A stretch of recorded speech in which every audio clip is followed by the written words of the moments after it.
In Buddhism, samsara is often defined as the endless cycle of birth, death, and rebirth.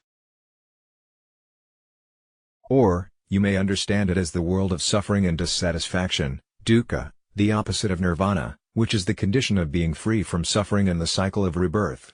In literal terms, the Sanskrit word samsara means flowing on or passing through. It is illustrated by the wheel of life and explained by the 12 links of dependent origination. It might be understood as the state of being bound by greed, hate, and ignorance, or as a veil of illusion that hides true reality. In traditional Buddhist philosophy, we are trapped in samsara through one life after another until we find awakening through enlightenment. However, the best definition of samsara, and one with more modern applicability, may be from the Theravada monk and teacher Thanissaro Bhikkhu. Instead of a place, it's a process, the tendency to keep creating worlds and then moving into them. And note that this creating and moving in doesn't just happen once, at birth. We're doing it all the time. Creating worlds. We aren't just creating worlds, we're also creating ourselves. We beings are all processes of physical and mental phenomena. The Buddha taught that what we think of as our permanent self, our ego, self-consciousness, and personality, is not fundamentally real, but it's continually regenerated based on prior conditions and choices. From moment to moment, our bodies, sensations, conceptualizations, ideas and beliefs, and consciousness work together to create the illusion of a permanent, distinctive me.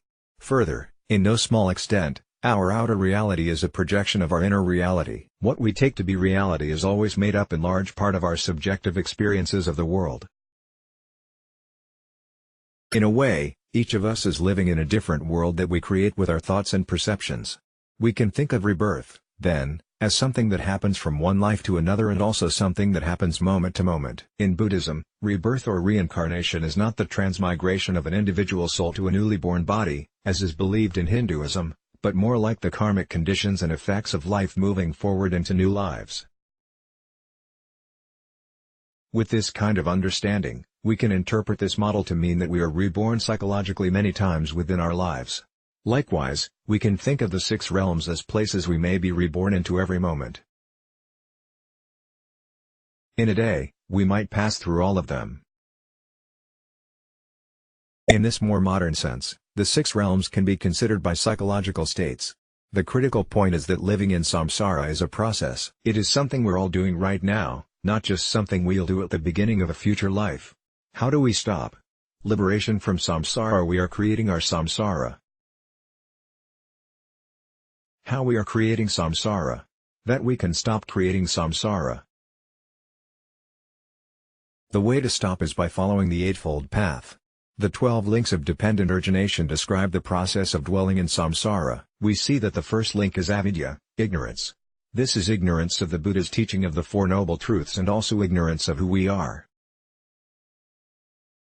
This leads to the second link, samskara, which contains the seeds of karma, and so on. We can think of this cycle chain as something that happens at the beginning of each new life. But by a more modern psychological reading, it is also something we're doing all the time. Becoming mindful of this is the first step to liberation. Samsara and nirvana. Samsara is contrasted with nirvana. Nirvana is not a place but a state that is neither being nor non-being. Theravada Buddhism understands samsara and nirvana to be opposites. In Mahayana Buddhism, however, with its focus on inherent Buddha nature, both samsara and nirvana are seen as natural manifestations of the empty clarity of the mind. When we cease to create samsara, nirvana naturally appears. Nirvana, then, can be seen as the purified true nature of samsara. However you understand it, the message is that although the unhappiness of samsara is our lot in life, it is possible to understand the reasons for it and the methods for escaping it. Let's block ads. Why?